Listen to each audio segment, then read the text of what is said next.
Morning students, today we are going to study the topic product life cycle.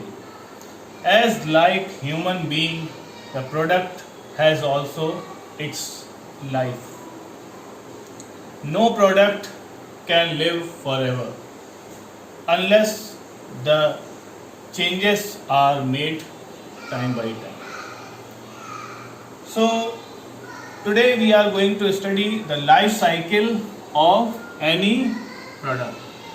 Every product goes through several stages. Few product do not survive for longer time. Few may survive for 10 years, 20 years, or few may go out of the market within couple of months. So the first stage of every product is called introduction stage. Second stage is called growth stage. Third stage is called maturity stage. Fourth, decline stage. And fifth, abandonment of product. When the product is abandoned by the customers move towards the other products.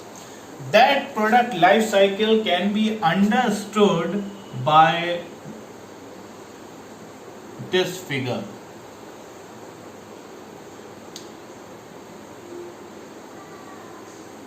Here I am going to prepare that figure. First stage, which I told you, is called introduction stage. I am writing I stage to try to understand introduction stage. Second stage, which I told you, is called growth stage, which I am denoting with G stage.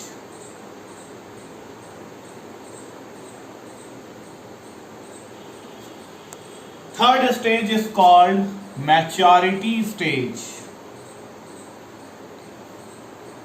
being denoted by M.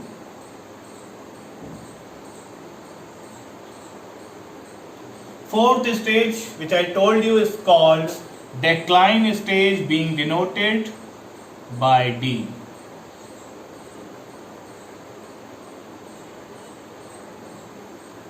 And last is abandonment of product, which I am denoting with AB stage.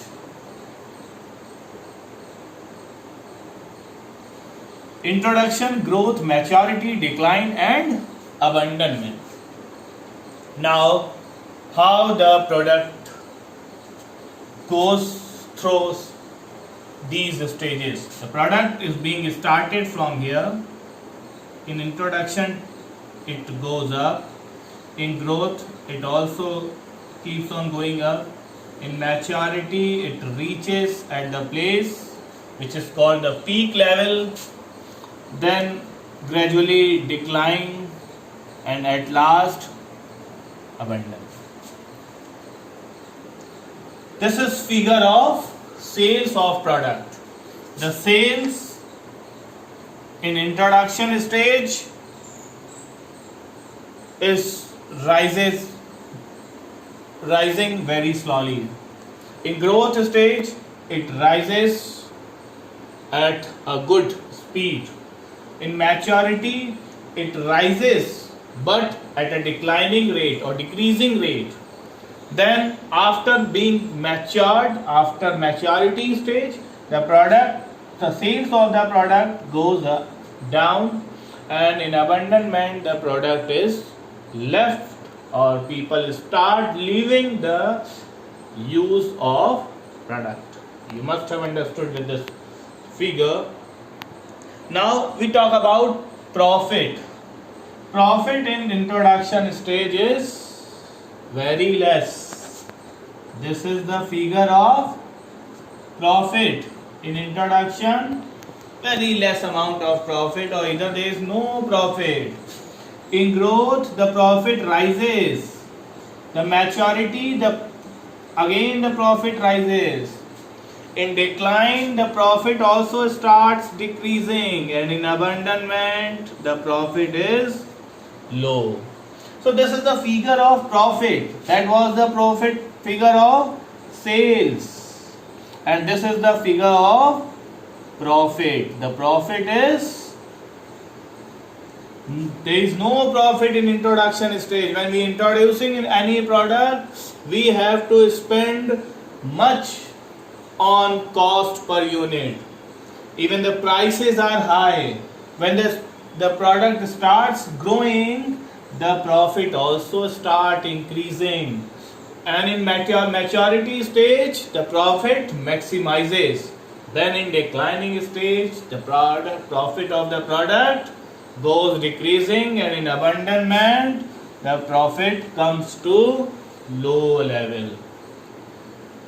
Now you must have understood. Now I am going to tell you the things or the characteristics of different stages in the life cycle. First, in introduction stage. In introduction, the product awareness is the main objective of any producer. The producer focuses on the awareness of the product. He tries to make the people or the customer or consumer aware about the product. Sales volume is low. Competitors are few, very few competitors, because no market has been captured by the product, or that product is being produced by only a few of the producers. Customers are innovators. Customers want innovation. Cost per unit is very high because of low volume of sales, low volume of production, and profit is zero, or we can say negative. Sometimes they might have to bear the loss. Next, we come to growth stage. What is the objective of producer in the growth stage? He tries to maximize the market share. He wants to capture the market. So he gradually or rapidly increases the amount of sales. Next, sales, the growth stage. Since there is growth stage, the fastest sales goes faster. Competitors are growing because others also get to know about the new product, and producers also start producing the same variety of product. And customers early less adopters, means the customers are increasing, and cost per unit is also high, and profit rises. Now we come to the maturity stage. Growth, their objective is to retain the market share, because now they are increasing, so they have to try that maximum time they can start increasing the time period of this maturity stage. The product producer wants to increase the time period of maturity stage, because he knows that after maturity the product will decline. The decline stage will come, so he wants to retain the market share. The sales is at its peak level. There are many competitors of the product, and lowest cost per unit, since the volume sales are increasing, and profit is the highest. Then after declining, the minimizes the producer minimizes the cost, tries to minimize the cost, and start decreasing the expenditure on advertisement, and customers also decreases. Only loyal customers, those who are knowing about the product, only they buy the product, and cost per unit is also low, and profit is also low. And after decline stage, the abandonment of product takes place when people start leaving their product or the new product is purchased by the customers. So here we studied the topic product life cycle. In our next lecture we will be studying about the pricing strategies of different companies. Till then, thank you. Goodbye.